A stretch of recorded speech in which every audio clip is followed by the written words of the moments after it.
All right, so it's very, very clear and apparent that something has to be done in the WNBA.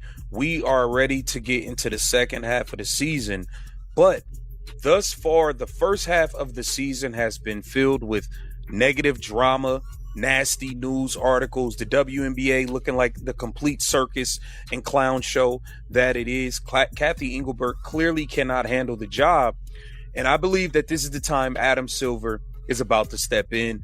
The signs have been pointing that way. He clearly inserted himself on the Caitlin Clark-Alyssa Thomas. Nobody expected the WNBA's most unstoppable defender to be a boardroom full of executives in expensive suits. Somehow, a rookie who was supposed to adjust to the league ended up forcing the league to adjust to her instead.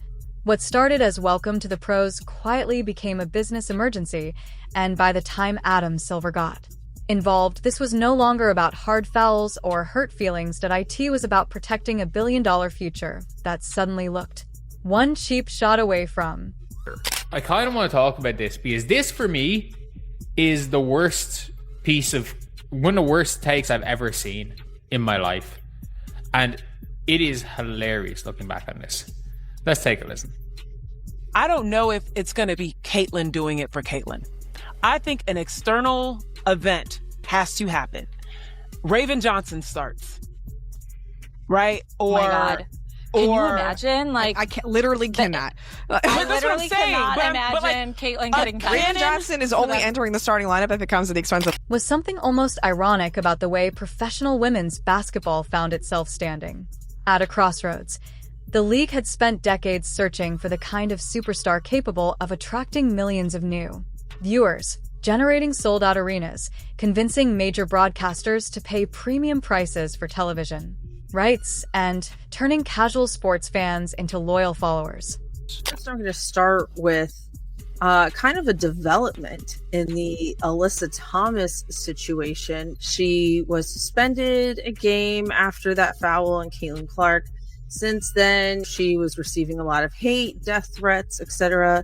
Caitlin Clark herself also spoke out and said nobody in the league should be facing any kind of harassment. According to multiple sources, Adam Silver contacted Kathy Engelbert and told her something needed to be done. Like, essentially, he pressured her, allegedly. Then, almost overnight, that player finally arrived, instead of simply celebrating the opportunity.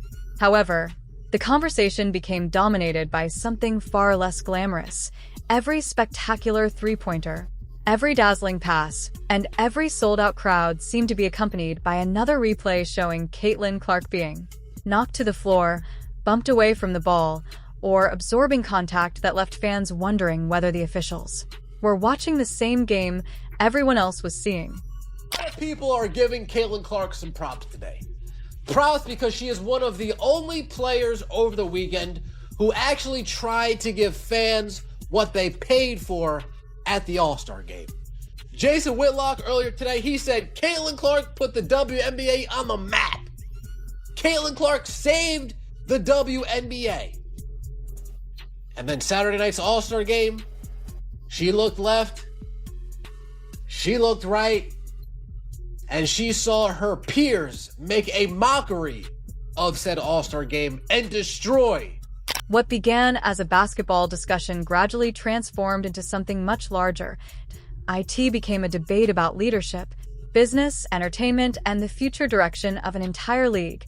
Every hard foul generated thousands of reactions online. Silver just said today, the commissioner of the NBA, he wishes that Clark had been put on the team USA Olympic team. Why didn't you say that, Rudy? Because they're tired of funding this goddamn league. They're tired of funding the league. And I watched another podcast where there's a guy who does a lot of data stuff, and I'll tag him on this. I forget his name, but I watched this guy's podcast, and he said that the projection this year for the WNBA is to lose $50 million. I don't know how. Television analysts argued over whether Clark was simply receiving the traditional welcome reserved for rookies, while millions of new fans looked at the footage and struggled to understand why obvious off-ball contact often escaped punishment. The disagreement was no longer limited to basketball strategy, because every controversial whistle carried financial implications that stretched well beyond the court. Inside league offices, executives were watching the same highlights as everyone else, but their perspective was entirely different. Fans focused on wins and losses, while league officials examined television ratings, sponsorship agreements, merchandise sales, ticket demand, and long-term investment. Each time Clark stepped onto the floor, another set of attendance records seemed to disappear. Indiana Fever games became some of the hottest tickets in merchandise. Sales surged across multiple franchises, not just in Indiana, because Clark's arrival drew attention to the league as a whole. Every successful business indicator pointed upward, yet every unnecessary collision on the court reminded executives how fragile that momentum could become if their biggest attraction suffered a significant injury. The first half of the WNBA season, obviously for Caitlin Clark fans, was riddled with, back injury and, just non-clarity on her day-to-day, game-to-game situation. 1 minute she's playing normal, the next minute she's on a minutes restriction. The minutes restriction never comes off. Then she's off. I mean, it's just been a circus. All of the brutal attacks, all of the negative, nasty things that have happened throughout the league early on that is kind of taken away from Clark's journey into professional basketball had already been unlike anything women's basketball had experienced before. Her extraordinary career at Iowa transformed her into one of the most recognizable athletes in America. Long before she entered the WNBA, her remarkable shooting range changed defensive schemes in college basketball, while her passing vision and competitive personality made every nationally televised game feel like a major sporting event. By the time she reached the professional level, expectations had climbed to extraordinary heights, reinforced by endorsement deals worth millions and a fan base that followed her every move. What nobody anticipated was how quickly the conversation would shift away from basketball itself.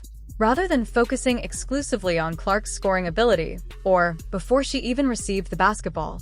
While physical defense has always been part of professional sports, many observers believed these incidents crossed into territory that officials were failing to address consistently. The flashpoint arrived during one of the most talked about moments of the season. Chicago Sky guard Kennedy Carter delivered an off-ball hit that sent Clark crashing to the hardwood before an inbound pass had even developed into a basketball play. Oh, Kathy's a goner after this season. Once that season wraps, she's out of here. Okay? And we've been asking for that. We've been asking for a new commissioner of the WNBA. However, I fear on who Adam Silver is going to replace her with. It came out that Kathy did not want to suspend AT after her incident with Caitlin Clark. And then Adam Silver rings her phone and is like, no, you're going to suspend her ass. Flagrant 2, $1,000. And Kathy's hands aren't clean. Because girly pop, you should have a backbone. You're running this league. You can sit there and be like, I'm not doing that. Because it's wrong. And I truly believe she knows she's going to lose. Initially ruled a common foul, the play was later upgraded by the league office to a flagrant one after review. Although the revised decision acknowledged the severity of the contact, public opinion had already hardened. Fans questioned why intervention came only after the game had ended rather than during the moment itself. When stronger officiating might have prevented the controversy from escalating, that single incident became symbolic of a broader concern. IT was no longer about one foul or one player. Every previous clip showing between aggressive defense and repeated non-basketball contact that officials seemed reluctant to penalize. Meanwhile, executives faced a problem that statistics made impossible to ignore. Clark's games consistently generated television audiences that dramatically exceeded previous league averages. Local markets experienced record ticket demand. Merchandise bearing her name disappeared from shelves almost as quickly as retailers could restock it. Sponsors who had invested heavily in women's basketball expected their partnerships to be associated with elite athletic competition, not endless discussions about player safety. The situation forced league leadership to ask uncomfortable questions. If the league had finally discovered the commercial breakthrough it had pursued for decades, could it really afford to allow inconsistent officiating to jeopardize that opportunity? The answer became increasingly obvious as financial reports continued exceeding expectations. of Alyssa Thomas. And I think this is a big deal. I feel the suspension escalated the situation. And it's like, why is there this focus on this punishment as opposed to what I feel is a lack of focus on protecting these players from harassment? And I know there's only so much they can do. We're going to talk about Chelsea Gray and what happened with Chelsea Gray this week. The Aces released a statement saying, "We do not condone or support this behavior. We're with Chelsea." Clark was not simply another talented rookie. She represented a transformational business asset whose influence extended into virtually every area of league growth. That reality inevitably brought Adam Silver into the conversation. Although Kathy Engelbert serves as WNBA commissioner, the NBA owns a significant stake in the league, making Silver deeply invested in its long-term success. Every increase in ratings, sponsorship revenue, and media value strengthen the overall business. Conversely, any prolonged absence involving the league's biggest attraction carried consequences that could affect broadcasters, corporate partners, franchise valuations, and future expansion plans. Reports soon emerged